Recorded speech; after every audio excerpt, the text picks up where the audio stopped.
Halo, balik lagi ke celoteh suami istri. Kali ini ini vlog keberapa ya? Kan vlog lupa deh, udah lama sih nggak update ya. Oke, sekarang kita lagi mau ke arah ini kota wisata. Ini kita mau ke arah kota wisata. Kita mau ke ACC mau bayar mobil. Jadi hari ini agenda gue nih ke sono bayar mobil karena gue ada urusan sendiri. Oke, yang mau kita bahas kali ini apa sih yang terjadi kalau kalian kalian beli mobil kredit terus nunggak. Wah, nunggak ini bukan dalam artian lama ya, bisa 2 bulan lah kali, nunggak 2 bulan. Buat yang orang mau punya mobil mungkin dipikirin dulu, kalau emang duitnya ngepas banget atau apa itu jangan. Karena ada beberapa temen gue yang akhirnya ditarik over kredit atau apa, duit dia masuk rugi. Mobil jangan dipakai, apalagi kalau duit lo ngepas banget, lo beli mobil rugi. Karena apa? Mobil lo nggak bakal dipakai, sayang kan? Bener nggak? Oke, balik lagi ke omongan balik. Sekarang gue ada di daerah Bekasi, ini Bekasi Timur, Mutiara Gading Timur, terus dari rumah orang tua gue. Jadi apa sih ruginya kalau kalian sampai telat? Ini nggak kayak mobil ini lumayan ya kalau kena denda. Terus banyak banget hal-hal yang harus diurus. Tadi gue ngobrol sama orangnya adalah orang leasing. Jadi kalau mobil ini nih emang rada ribet katanya, karena kan barang yang dibawa sama konsumen ini mahal. Jadi mereka mikir lah kalau sampai ada sesuatu masalah barang apa, asetnya mereka kan, kendaraan kita ini kan asetnya mereka sebenarnya.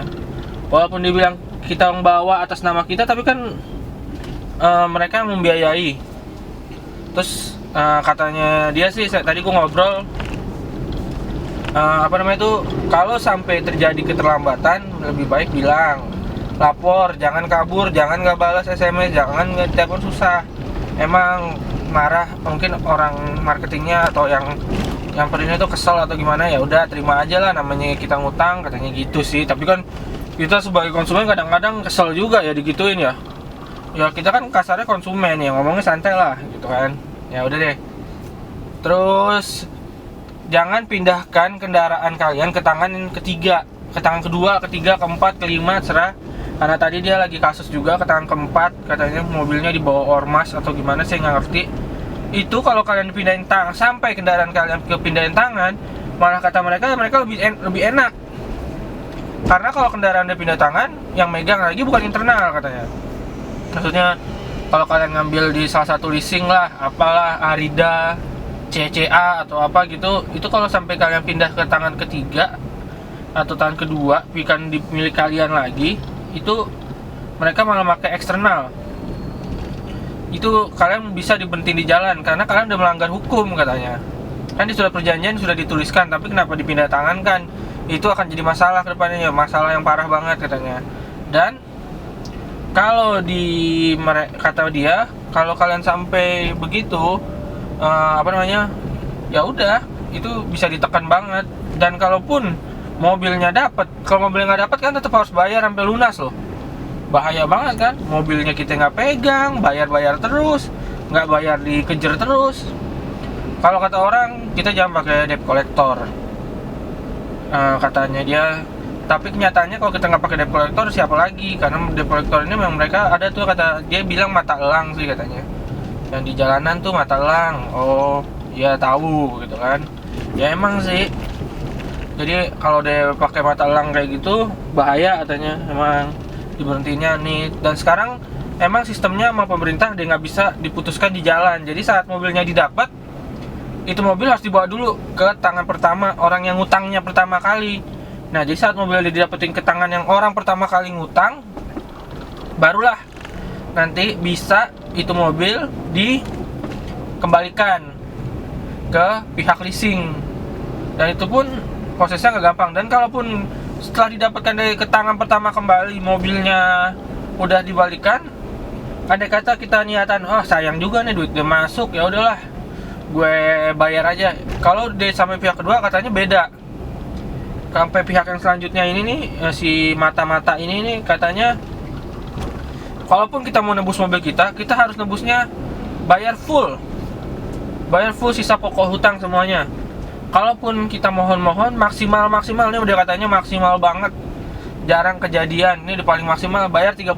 Jadi kalau kita kalian ngambil Fortuner, gaya banget ya. Ya berarti yang harus kalian bayar itu tuh kita sisa pokoknya 200 juta, 30% nya berapa? 60 juta, kan gede banget, lumayan bisa mencret. Itu mobil ngutang, tapi kalau kalian ngambil Fortuner berarti duitnya banyak. Masa duitnya nggak banyak ambil Fortuner, kampret juga. Ya, jadi